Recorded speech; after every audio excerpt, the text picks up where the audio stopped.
Hello friend, कैसे हो आप सब। मैं आशुतोष एक बार फिर से आप सभी लोग का वेलकम करता हूं आप लोग के अपने YouTube channel lecture of engineering में। तो आज हम जा रहे हैं कंप्लीट करने ITCS यानी कि Indian tradition culture and society unit 3 और आपका पूरा यूनिट 3 इसी लेक्चर में कंप्लीट हो जाएगा। तो इससे पहले जो लोग नए हो प्लीज सब्सक्राइब कर लो और जो लोग टेलीग्राम ग्रुप में व्हाट्सएप ग्रुप में नहीं ज्वाइन हो तो उसका लिंक दिया गया डिस्क्रिप्शन बॉक्स में और कमेंट बॉक्स में पिन है, तो जा करके ज्वाइन हो जाइए। ITCS से एक भी क्वेश्चन क्लास से बाहर नहीं आएगा। आपके सेमेस्टर एग्जाम में सारा क्वेश्चन क्लास से ही आएंगे। मतलब जितने सारे इंपॉर्टेंट टॉपिक हैं प्रीवियस ईयर के बेस पे, जितने सारे इंपॉर्टेंट टॉपिक हैं वही आपको यहाँ पे कराए जा रहे हैं। तो चलिए क्लास स्टार्ट करते हैं बिना किसी देर किए। तो सबसे पहले आप लोग देख लीजिए प्रीवियस ईयर पेपर आप ITCS 2021-22 का, जिसमें दिया गया क्वेश्चन आपको कि भक्ति मूवमेंट क्या होता है। तो भक्ति मूवमेंट, सूफी मूवमेंट, बुद्धिज्म, जैनिज्म बहुत ही इंपॉर्टेंट है ITCS यूनिट 3 में। तो चलिए इनको भी कंप्लीट कर लेते हैं। मेरे कहने का मतलब यही है कि प्रीवियस ईयर के बेस पे और प्लस जितने सारे इंपॉर्टेंट टॉपिक हैं सारे के सारे यहाँ पे कंप्लीट कराए जा रहे हैं, ताकि आपके सेमेस्टर एग्जाम में एक सिंगल क्वेश्चन बाहर से ना आए और आपको यहाँ पे कम ही समय में ज़्यादा कंटेंट मिल जाए और पूरा क्वेश्चन आप सॉल्व कर पाएँ अपने सेमेस्टर एग्जाम में। तो चलिए देखते हैं क्लास को। अब यहाँ देखिए सबसे पहला क्वेश्चन भक्ति मूवमेंट, जो कि बहुत इंपॉर्टेंट है आपके सेमेस्टर एग्जाम के लिए। तो भक्ति मूवमेंट क्या था? एक राष्ट्रव्यापी आंदोलन था यह, जो स्टार्ट हुआ था मेडिवल पीरियड के समय। ठीक, इसमें क्या हुआ, जो यहाँ पे व्यापारी थे, जो यहाँ पे विदेशी व्यापारी थे, ट्रेडर थे, वो जब यहाँ पे इंडिया में आए तो इनके साथ साथ यहाँ पे मुस्लिम भी आ गए। अब क्या हुआ कि हिंदू और मुस्लिम में यहाँ पे झगड़ा होने लगा, बिटरनेस होने लगा, कड़वाहट होने लगा, स्ट्रगल होने लगा। तो जो भक्ति मूवमेंट है, भक्ति मूवमेंट वो हिंदू और मुस्लिम के बीच की फाइटिंग को यहाँ पे दूर करने में इम्पॉर्टेंट रोल प्ले करता है। अब इसी भक्ति मूवमेंट से यहाँ पे सूफी मूवमेंट भी यहाँ पे मतलब स्टार्ट होता है, इसका यहाँ पे उदय होता है।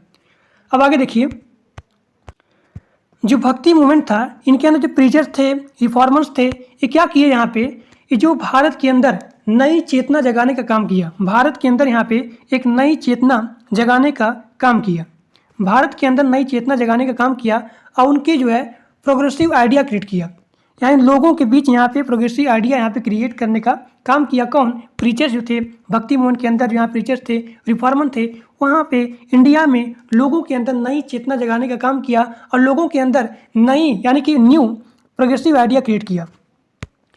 भक्ति मूवमेंट जो है इंडियन कल्चर को और यहाँ सोसाइटी को एक न्यू डायरेक्शन देता है। जो यहाँ पे भक्ति मूवमेंट है ये लोगों के आइडियोलॉजी को यहाँ पे इंक्रीज करता है।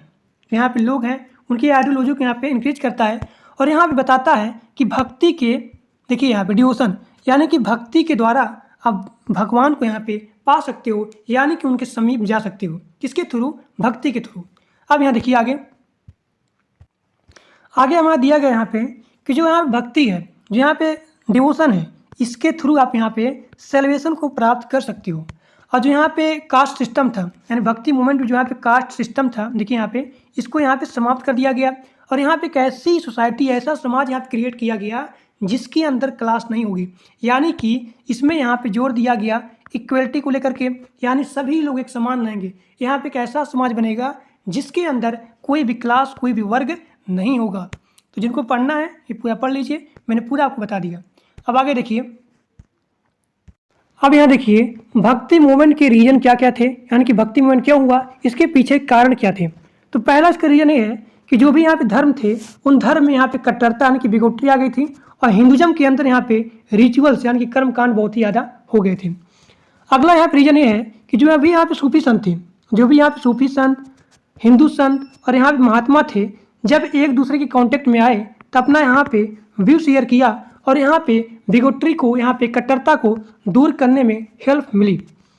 थर्ड यहाँ पे रीजन ये है कि जो भी यहाँ पे हिंदुज्म था इसके अंदर जो रिचुअल्स थी, यानी कि हिंदुज्म के अंदर जो भी यहाँ पे रिचुअल्स थी वो बहुत ज़्यादा कॉम्प्लेक्स थी, बहुत ज़्यादा जटिल थी।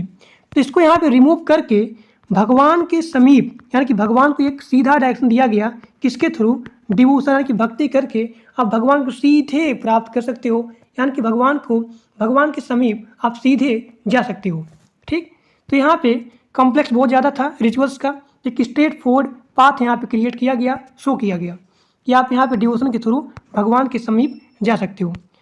अगला यहाँ पे रीजन है, फोर्थ रीजन, कि सोशल और रिलीजियस इसके सेंस को लेकर के यहाँ पे इक्वलिटी और यहाँ पे टॉलरेंस को यहाँ पे लोगों के मन में यहाँ पे क्रिएट किया गया ताकि यहाँ पे सभी लोग क्या हो, एक समान हो, किसी के अंदर भेदभाव नहीं किया जाएगा। सारे के सारे लोग यहाँ पे इक्वलिटी की भावना यहाँ पे क्रिएट करने की कोशिश की गई लोगों के मन में।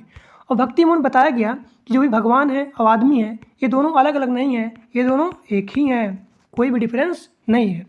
अब आगे देखिए, अब यहाँ देखिए भक्ति मूवमेंट के ऑब्जेक्टिव क्या क्या थे। तो हिंदुज़म के अंदर जो भी यहाँ पे गलत धारणाएं आई थी उनको यहाँ पे रिमूव करना था। ठीक, हिंदुज़म के अंदर जो भी यहाँ पे वर्शिप लेकर के, पूजा को लेकर के, व्रत को लेकर के, और जो भी यहाँ पे कर्मकांड थी, रिचुअल्स थी, इसको लेकर के कई सारे यहाँ पे लॉ बने थे, कई सारे यहाँ पे कानून बने थे, विधि बने थे। तो इसको लेकर के बहुत ही डिफिकल्ट हो रहा था करने, पूजा करने में, फास्टिंग करने में, रिचुअल्स करने में, तो बहुत ही यहाँ पे डिफिकल्ट हो रहा था। तो इसको यहाँ पे सिंप्लीफाई किया गया और यहाँ पे भक्ति मूवमेंट का एम ये था कि भेदभाव को यहाँ पे रिमूव करना था और यहाँ पे इक्वलिटी को यहाँ पे क्रिएट करना था। ठीक, so this is the objective of the bhakti movement. अब आगे देखिए, अब यहाँ देखिए भक्ति मूवमेंट के रिफॉर्मर्स के हेड कौन कौन थे जिन्होंने यहाँ पे लीड किया। तो देखिए यहाँ पे स्वामी रामानुजाचार्य थे, स्वामी रामानंद थे, और यहाँ पे निबंकाचार्य थे, वल्लभाचार्य थे, चैतन्य महाप्रभु थे, कबीर थे, गुरु नानक थे, नामदेव थे, मीराबाई थी, और यहाँ पे रैदास थे, तुलसीदास थे। So these are the head of the bhakti movement. अब आगे देखिए इसका इम्पैक्ट क्या होता है। अब यहाँ देखिए भक्ति मूवमेंट के इम्पैक्ट क्या क्या हुए। तो पहला आप लिखेंगे इसका इम्पैक्ट कि लोगों के अंदर यानी ह्यूमंस में यहाँ पे इक्वलिटी होना शुरू हो गया, समानता होना शुरू हो गया, यानी सभी लोग एक समान रहेंगे। यहाँ पे कोई भी भेदभाव नहीं हुआ, जाति को लेकर कोई भी यहाँ भेदभाव नहीं हुआ, इसको भी यहाँ पे रिमूव कर दिया गया। हिंदू मुस्लिम यहाँ पे एकता हो गई, और जो यहाँ पे लोअर क्लास थे, जो यहाँ पे निम्न वर्ग थे, उनको यहाँ पे रिस्पेक्ट दिया जाने लगा। ब्राह्मण के द्वारा जो यहाँ पे रिचुअल्स थी, धर्म के अंदर जो यहाँ पे कर्मकांड थी, यहाँ पे स्प्रेड हो गई थी, फैल हो गई थी, उसको यहाँ पे कम कर दिया जाने लगा, यानी कि दिस विल बी रिड्यूस। अब आगे देखिए, जो यहाँ पे गुरु थे इनको यहाँ पे इन्हेंस या फिर इम्पोर्टेंस दिया जाने लगा। हिंदू मुस्लिम के अंदर कोऑर्डिनेशन बहुत ज़्यादा विकसित होने लगी। हिंदू मुस्लिम एक दूसरे की पूजा में, एक दूसरे की रिलीजियस सेरेमनी में जाने लगे, पार्टिसिपेट करने लगे। यानी कि भक्ति मूवमेंट क्या था, एक रिवोल्यूशनरी मूवमेंट था, एक रिवोल्यूशनरी मूवमेंट था, जिसका इम्पैक्ट ये हुआ कि हिंदू मुस्लिम में एकता होने लगी, समानता होने लगी, एक दूसरे के सेरेमनी में, पूजा पाठ में, कर्मकांड में दोनों लोग एक दूसरे के सेरेमनी में पार्टिसिपेट करने लगे। यहाँ जो लोअर क्लास थी उन क्लास को रिस्पेक्ट दिया जाने लगा, कोई भी भेदभाव नहीं थी, सारा भेदभाव, सारा डिस्क्रिमिनेशन खत्म कर दिया गया था। किसमें? भक्ति मूवमेंट में। So this is the impact of the bhakti movement. अब आगे देखिए, अब यहाँ देखिए आपका अगला क्वेश्चन है कि सूफी मूवमेंट क्या होता है, जो कि आपके सेमेस्टर एग्जाम के लिए बहुत इंपॉर्टेंट है। तो देखिए, जिस प्रकार से हिंदुज़म में मूवमेंट था भक्ति मूवमेंट, उसी प्रकार मुस्लिम में मूवमेंट है सूफी मूवमेंट। ये सूफी मूवमेंट भक्ति मूवमेंट से उदय हुआ।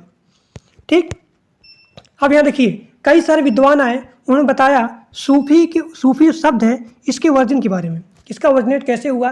कई सारे विद्वान का यहाँ पे अलग अलग ओपिनियन है। कुछ विद्वान का मानना है कि जो यहाँ पे सूफी शब्द है, जो यहाँ पे सूफी शब्द है इस सफ़ा से लिया गया है, जिसका मतलब होता है पवित्र, स्केयर्ड होता है। कुछ लोग मानते हैं कि जो यहाँ पे सूफी होते हैं, जो यहाँ पे सूफी संत होते हैं, वो प्योरिटी लाइफ में, यहाँ पे प्योरिटी लाइफ में और यहाँ पे सेक्रीफाइस लाइफ में जीते हैं, जिनको सूफी कहा जाता है।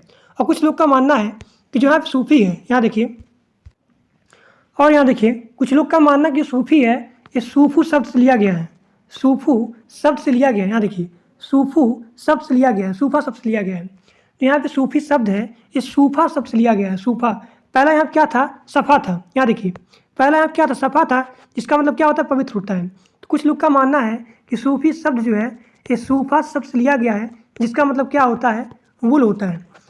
जो यहाँ पे इस्लाम धर्म के संस्थापक थे, तो उनके जाने के बाद जो यहाँ प्रीच करते थे उनके व्यूज़ को, वो यहाँ पे ऊल के कपड़े पहनते थे, उनको यहाँ पे सूफी बोला गया है। और कुछ लोग का मानना है कि सूफी शब्द है एक ग्रीक शब्द से लिया गया है, जिसका मतलब क्या होता है, नॉलेज होता है। यानी कि ग्रीक शब्द सोफिया से लिया गया है, जिसका मतलब क्या होता है, ज्ञान होता है। तीसरे को बोला गया सूफी। तो कई सारे विद्वान आए, उनका यहाँ पे अपना अलग अलग ओपिनियन है सूफी शब्द के ओरिजिनेट को लेकर। अब आगे देखिए,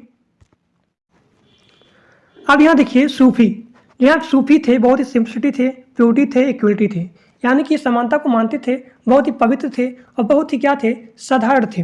ठीक, इनका दो मेन स्ट्रीम था, वाजुदिया था और यहाँ पे सऊदिया था। अब यहाँ जो वाजुदिया था ये बहुत ही लिबरल होते थे, यानी कि जो यहाँ पे वाजिदिया सूफी थे ये बहुत ही लिबरल थे और एक कट्टरवादी से दूर रहते थे। और ये क्या थे?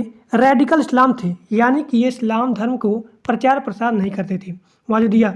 लेकिन जो यहाँ पे सऊदिया थे ये यहाँ पे इसका सेम इसका उल्टा थे, यानी कि सऊदिया जो सूफी थे ये यहाँ पे इस्लाम का प्रचार प्रसार करते थे। ठीक, अब आगे देखिए। अब यहाँ देखिए सूफी संत की लाइफ कैसी थी, इनका प्रिंसिपल कैसे था। तो जहाँ पे सूफी लोग रहते थे उनको यहाँ पे खान खा बोला जाता है। ठीक, तो यहाँ पे राजा का अथॉरिटी थी, राजा का कंट्रोल था, तो इनका एरिया उससे यहाँ फ्री रहता था, यानी कि यहाँ पे स्वतंत्र रहते थे। ठीक, अब यहाँ देखिए जो यहाँ पे सूफी संत थे इसके जो यहाँ पे उत्तराधिकारी थे इनको यहाँ बाली बोला जाता था, बाली बोला जाता था। बहुत ही ये साधारण जीवन में जीते थे और बहुत ही पवित्र जीवन में जीते थे। कौन? सूफी संत।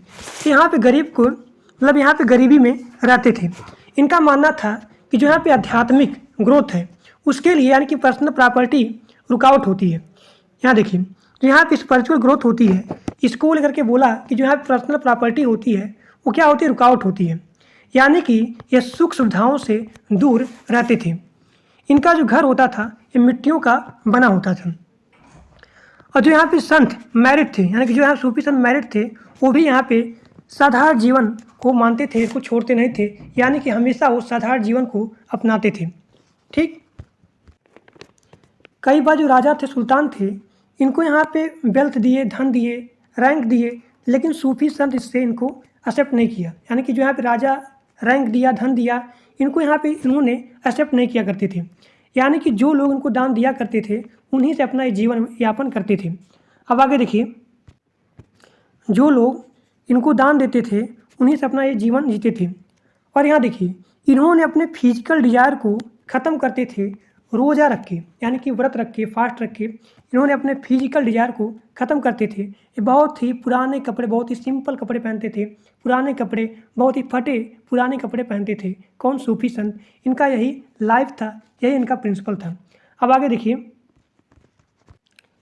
इनका मानना था कि निजात को पाने के लिए, यहाँ पर निजात है, इसको पाने के लिए जो आदमी का मन होता है बहुत ही प्योर होना चाहिए, क्योंकि भगवान का भी मन यहाँ पे प्योर होता है। इसीलिए यहाँ पे मैन है, यहाँ पे ह्यूमंस है, उनका भी मन यहाँ पे प्योर होना चाहिए, तभी यहाँ पे निजात को प्राप्त कर सकते हैं। अब आगे देखिए, अब यहाँ देखिए सूफी लोग इंडिया में कैसे आए थे। तो 11 और 12 सेंचुरी में सूफी मूवमेंट स्टार्ट हुआ था। 11 और 12 सेंचुरी में सूफी मूवमेंट स्टार्ट हुआ था। और जो यहाँ पे अर्ली सूफी थे, जो यहाँ पे इंडिया में सेटल हुए थे, वो यहाँ पे अल हुजारी थे, जिनका मृत्यु यहाँ हो जाता है 1089 में, जिनको यहाँ पे दाता गंज बख्श के नाम से फेमस थे। और जो यहाँ पे सूफी लोग आए थे वो अफ़गानिस्तान से इंडिया में आए थे। यहाँ जो इंडिया है यहाँ अफ़गानिस्तान, यानी अफ़गानिस्तान से इंडिया में आए थे। इनको कोई बोला नहीं था, अपने मन से ये आए थे। ये हमेशा प्योर लाइफ पे और यहाँ पे भक्ति प्रेम पे और यहाँ पे सर्विस टू ह्यूमनिटी पे यहाँ पे जोर देते थे। इसीलिए ये धीरे धीरे बहुत ही ज़्यादा फेमस हो गए, क्योंकि इन्होंने बताया भक्ति प्रेम करने के लिए ह्यूमनिटी बनाया जाए और यहाँ प्योर लाइफ जिया जाए, इस पे हमेशा ये फोर्स करते थे और इसीलिए बहुत ही ज़्यादा ये फेमस हो गए। ठीक, अब आगे देखिए। अब यहाँ आपका अगला इंपॉर्टेंट क्वेश्चन है बुद्धिज्म, जो कि बहुत ही इंपॉर्टेंट है आपके सेमेस्टर एग्जाम के लिए। तो गौतम बुद्ध का जन्म लुम्बिनी में हुआ था। कपिल वस्तु यानी कि इनके पिता सुधोधन कपिल ट्राइब के क्या थे? राजा थे। कपिल वस्तु ट्राइब के राजा थे। तो बुद्धिज्म का जन्म 563 बीसी में लुम्बिनी में हुआ था और कुशीनगर में 483 बीसी में इनका डेथ हो गया था। इनके बचपन का नाम था सिद्धार्थ, इनके पिता का नाम था सुधोधन, इनके माता का नाम था, जिन्होंने इनको जन्म दिया था, इनका नाम था महामाया। इनके पालने वाली माता होती फास्टर मदर, उनका नाम था प्रजापति गौतमी। इनकी वाइफ का नाम था यशोधरा, इनके बेटे का नाम था राहुल। ठीक, यहाँ पे हिंदू धर्म है, हिंदू धर्म। तो बुद्धिज्म हिंदू धर्म को नहीं मानता था, क्योंकि इसमें कास्ट सिस्टम नहीं थी। ठीक, अब आगे देखिए। जब यहाँ पे गौतम बुद्ध जन्म लिए थे तो यहाँ पे एक फॉर्चून टेलर थे, यानी कि जो यहाँ भविष्य बताते हैं। तो उन्होंने बताया कि आपके जो बेटे हैं ये बाद में सन्यासी बन जाएंगे। तो इनका रीज़न पूछा कि सन्यासी ना बने, तो उन्होंने कहा कि अगर ये बूढ़ा व्यक्ति देखते हैं, बीमार व्यक्ति देखते हैं, मृत व्यक्ति देखते हैं, एक साधु को देखते हैं, तब यहाँ पे इनको जानने के लिए, सत्य को जानने के लिए ये सन्यासी बन जाएंगे। इसीलिए जो यहाँ पे सुधोधन थे, इनके लिए बहुत ही खुशियों का माहौल क्रिएट किया करते थे। ताकि किसी बूढ़े व्यक्ति को ना देख पाए, किसी बीमार व्यक्ति को ना देख पाए, किसी मृत व्यक्ति को ना देख पाए, किसी साधु को देख ना पाए। यानी कि जो गौतम बुद्ध के ये 4 चीज़ें उनके जीवन को बदल देती हैं। तो आगे देखिए क्या होता है, क्योंकि वो जानना चाहते थे कि आदमी बूढ़ा क्यों होता है, बीमार क्यों होता है, आदमी की मृत्यु क्यों होती है। ठीक, और जो उन्होंने माना जो यहाँ साधु होते हैं, साधु, तो साधु इन तीनों चीज़ को इनका कोई लेना देना नहीं होता है। यानी कि गौतम बुद्ध इस सेज यहाँ पे साधु होते हैं, इनको बहुत ही अच्छा माना, इसीलिए यहाँ पे 29 साल की उम्र में अपना घर त्याग देते हैं। अब यहाँ देखिए, यहाँ गौतम बुद्ध थे, इन्होंने 29 साल की उम्र में सत्य को जानने के लिए अपना घर त्याग दे दिया। तो इसी को बोला जाता है महाविनिष्क्रमण। यानी कि 29 साल की उम्र में सत्य को जानने के लिए घर त्याग दे दिया गया। तो इस इवेंट को, इस घटना को बोला जाता है महाविनिष्क्रमण।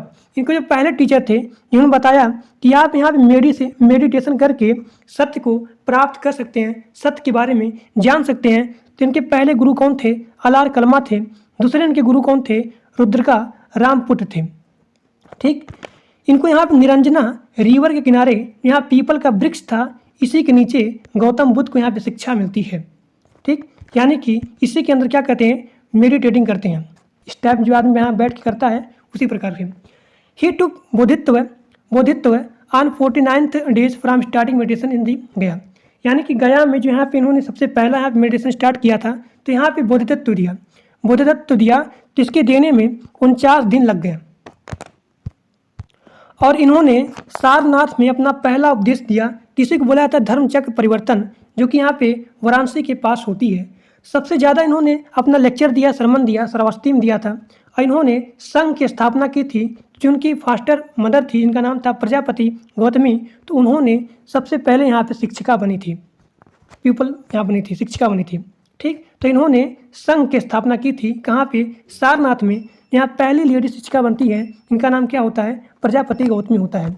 अब आगे देखिए, तो गौतम बुद्ध ने यहाँ पे 4 नोबल ट्रूथ दिए, जिसकी सहायता से जाना जा सकता है कि दुख को कैसे खत्म किया जाए। तो इन्होंने बताया कि दुख क्या होता है, दुख का कारण क्या है, यानी कि इच्छा है। तो डिजायर हमें नहीं करना चाहिए। अगर हमें डिजायर करना चाहिए, इच्छा करना चाहिए, वो भी लिमिट में करना चाहिए। और दुख को कैसे यहाँ पे बचा जा सकता है, तो उन्होंने फाइनल बताया कि दुख को कैसे यहाँ पे समाप्त किया जाए। यानी कि यहाँ पे उन्होंने 8 फोल्ड पाथ के बारे में बताया, जिसके द्वारा यहाँ पे दुख को यहाँ पे रिमूव किया जा सकता है। यानी अगर आप इन 8 नियम को मानेंगे तब आपको कभी भी दुख नहीं आएगी। तो देखिए वो 8 नियम क्या हैं। अब यहाँ देखिए, उसे बोला था 8 फोल्ड पाथ। तो पहला आपका होता है राइट व्यू, यानी कि आपको यहाँ पे सच को जानना चाहिए। दूसरा आपका यहाँ पे है राइट अटेंशन, यानी कि आपको गलत सोच से दूर रहना चाहिए। तीसरा आपका ये है कि आपको यहाँ पे ऐसा बोलना चाहिए ताकि दूसरे को यहाँ पे हर्ट ना हो, यानी सेज नथिंग दैट हर्ट। कुछ आपको ऐसा मत नहीं बोलना चाहिए जिससे लोगों को यहाँ पे हर्ट फील हो। अगला है आपका यहाँ पे राइट एक्शन। इसका मतलब क्या होता है कि लोगों के भले के लिए काम करें, यानी आप यहाँ पे सही के लिए काम करें। और आपका यहाँ पे अगला है राइट लिवलीहुड, यानी कि रिस्पेक्ट लाइफ। आप जीवन को हमेशा रिस्पेक्ट देना चाहिए। राइट इफर्ट, इसका मतलब क्या होता है? इसका मतलब ये होता है कि आपको सही डायरेक्शन में काम करना चाहिए। राइट कंसंट्रेशन, यानी कि आपको यहाँ पे मेडिटेशन का यहाँ पे प्रैक्टिस करना चाहिए हमेशा, ताकि आप अपने जीवन में अच्छी तरीके से काम कर सकें। अगला आपका यहाँ पे है कि राइट माइंडफुलनेस, यानी कि अपने सोच पे आपको यहाँ पे कंट्रोल करना चाहिए। तो यहाँ पे इसे बोला था दी 8 फोल्ड पाथ। जो लोग इसका पालन कर लिए उनके जीवन में कभी भी दुख नहीं आएगी। अब आगे देखिए, अब यहाँ देखिए, जो यहाँ बुद्धा की सेक्ट थी, संप्रदाय थी, इसको 2 भागों में डिवाइड कर दिया गया। 383 BC में पहला आपका था सतवीरा और दूसरा आपका था महासंघिका था। ठीक, और फिर दोबारा यहाँ पे पहली सेंचुरी में फिर यहाँ पे बुद्धिज्म को डिवाइड कर दिया गया हिनायना में और यहाँ पे महायाना में। अब जो यहाँ पे हिनायना थी, यहाँ पाली भाषा में इसका उपयोग होता था, पाली लैंग्वेज में। ये लोग बुद्धा के ओरिजिनल टीचिंग में विश्वास करते थे, लेकिन ये लोग मूर्ति पूजा में विश्वास नहीं करते थे। जो आपका यहाँ महायाना है, ये लोग क्या करते थे? गौतम बुद्ध को भगवान के रूप में मानते थे, लेकिन इसमें क्या होता था? मूर्ति पूजा को ये लोग मानते थे। अब महायाना जो थे इस संस्कृत भाषा में यूज करते थे। ठीक, अब आगे देखिए, तो बुद्धिज्म के यहाँ पे 3 लिटरेचर होती है, जो कि यहाँ पे पाली लैंग्वेज में लिखी गई। यानी कि बुद्धिज्म की 3 पिटका यहाँ बुक है, इसको पाली लैंग्वेज में लिखी गई। पहला आपका है विनय पिटका, यानी कि जो साधु लेख थे उनके रूल के बारे में बताया गया है। किसमें? विनय पिटका में। इसको उपाली के द्वारा लिखा गया है। इसमें डिसिप्लिन के बारे में बताया गया है। दूसरा आपका है सुप पिटका, यानी कि यहाँ पे बुद्ध के सरमन थे, उपदेश थे, लेक्चर थे, उसके बारे में बताया गया है और यहाँ पे आनंद के द्वारा इसको लिखा गया है। और अगला आपका है अभिधम पिटका। अभिधम पिटका यानी कि सुटाक के जो यहाँ पे सुतास थे, इसके फिलॉसफी के बारे में बताया गया है। इसको तिस्या के द्वारा इसको लिखा गया है। ऐसे बताया गया है डॉक्ट्रिन ऑफ दी बुद्धिज्म, यानी इसी को बुद्धिज्म का मेन किताब कहा जाता है। ठीक, अब जो यहाँ पे जटाका था, जटाका, तो इसमें 547 इसका अगला यहाँ पे लिटरेचर है, इसका नाम है जटाका। तो इसमें 547 जटाका थे और बुद्धिज्म के प्रीवियस बर्थ के बारे में बताया गया है। किसमें? जटाका लिटरेचर में। किसके? बुद्धा के। अब आगे देखिए, आगे आपको लिखना है कि यहाँ पे 4 हुई थी बुद्धिस्ट काउंसिल। पहला हुई थी राजगिरी में, दूसरा आपका हुई थी वैशाली में, तीसरा आपका हुआ था पाटलिपुत्र में और चौथा आपका हुआ था कश्मीर में। तो इतना आपके सेमेस्टर एग्जाम के लिए बहुत ही पर्याप्त है। अब आगे देखते हैं जैनिज्म के बारे में। अब यहाँ आपका अगला क्वेश्चन है जैनिज्म। तो जैनिज्म के जो है फॉर्मल फाउंडर थे, उनका नाम था महावीर स्वामी, इनका सिंबल लायन था। ये 24वें तीर्थंकर थे। ठीक, 24वें तीर्थंकर थे। महावीर स्वामी को जीना बोला जाता है, जिसका मतलब क्या होता है? विजेता होता है। यानी विजेता उसे बोलते हैं जो यहाँ पे इमोशन पे, फीलिंग पे, डिजायर पे कंट्रोल यहाँ पे कर लेते हैं, उन्हीं को बोला जाता है क्या?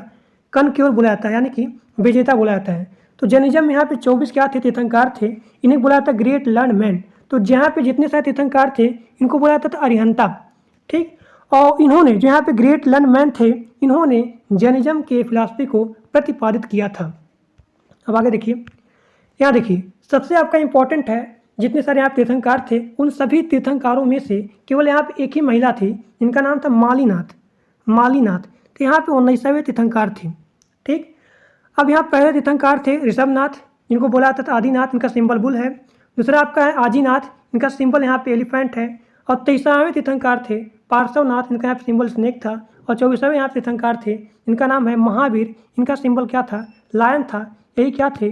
फॉर्मल फाउंडर थे जैनिज्म के।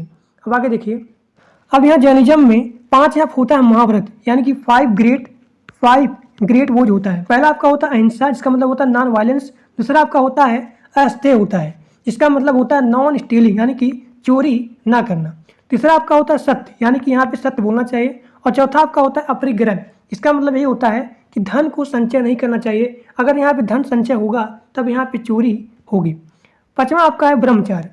अब देखिए, ये जो आपका चारों महाव्रत है, यहाँ पे 4 यहाँ पे ग्रेट वोज हैं, इसको कौन दिया था? इसको दिए थे पार्श्वनाथ ने। पार्श्वनाथ ने दिए थे, जो यहाँ पे 23वें तीर्थंकर थे। लेकिन जो आपका 5वां ग्रेट वोज था, इसका नाम है ब्रह्मचार्य, इसको दिया था महावीर स्वामी ने, जो यहाँ पे 24वें तीर्थंकर थे। इनका सिंबल क्या था? लॉयन था। अब आगे देखिए, अब यहाँ देखिए जैनिज्म में क्या होता है? 3 रत्ना होती है, 3 जेम्स होता है। पहला आपका होता है साम्यक दर्शन, यानी कि राइट बिलीफ। दूसरा आपका होता है साम्यक ज्ञान, राइट नॉलेज होना चाहिए। और तीसरा आपका होता है साम्यक चरित्र होता है, चरिता होता है। इसका मतलब क्या होता है? राइट कॉन्डक्ट होता है।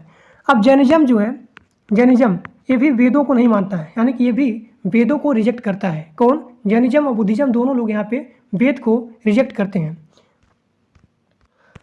अब यहाँ देखिए, जैनिज्म में 2 हुई थी, जैन काउंसिल हुई थी, यानी 2 यहाँ पे जैन काउंसिल हुआ था। पहला आपका हुआ था 299 BC में, कहाँ हुआ था? पाटलिपुत्र हुआ था, जैन मोंग अस्थुरभद्रा के द्वारा। ठीक, दूसरा आपका हुआ था जैनिज्म काउंसिल 512 AD में, तो वल्लभी जो कि यहाँ पे गुजरात में है, एक चालुक्य रूलर के द्वारा हुआ था, जिसका मतलब यहाँ पे अध्यक्षता कौन की थी? कौन किया था? देवार्थ किस्मा श्रमना के द्वारा किया गया था। अब जो यहाँ पे जैनिज्म है, इस जैनिज्म को 2 भागों में, 2 फॉर्मल सेक्ट में, 2 यहाँ पे संप्रदाय में डिवाइड कर दिया गया। पहला आपका है श्वेतांबर, दूसरा आपका है दिगंबर। अब यहाँ पहला आपका श्वेतांबर, इसका मतलब क्या होता है? श्वेतांबर लोग व्हाइट कपड़ा पहन के अपने शरीर को ढकते थे। ये बहुत ही उदारवादी थे, यानी कि जैनिज्म के बहुत ही उदारवादी क्या थे? फॉलोअर्स थे। और इन लोग क्या करते थे? व्हाइट क्लॉथ, यानी कि सफ़ेद रंग के कपड़े को यूज करते थे पहनने के लिए। अब इन लोगों ने ब्रह्मचार्य को नहीं मानते थे, ब्रह्मचार्य को फॉलो नहीं करते थे। इनका जो ग्रेट एक्सपोनेंट था, यानी कि जो यहाँ श्वेतांबर थे, इनका जो ग्रेट एक्सपोनेंट था वो कौन यहाँ था? इसका मतलब होता समर्थक, इनका समर्थक था वो स्थूलभद्रा था। इनके द्वारा बताया गया कि तीर्थंकर यहाँ पे मैन या फिर वुमेन कोई भी हो सकता है, लेकिन अगर आप देखेंगे दिगंबर में तो उसमें बताया गया कि इसमें वुमेन जो है तीर्थंकर नहीं हो सकती हैं।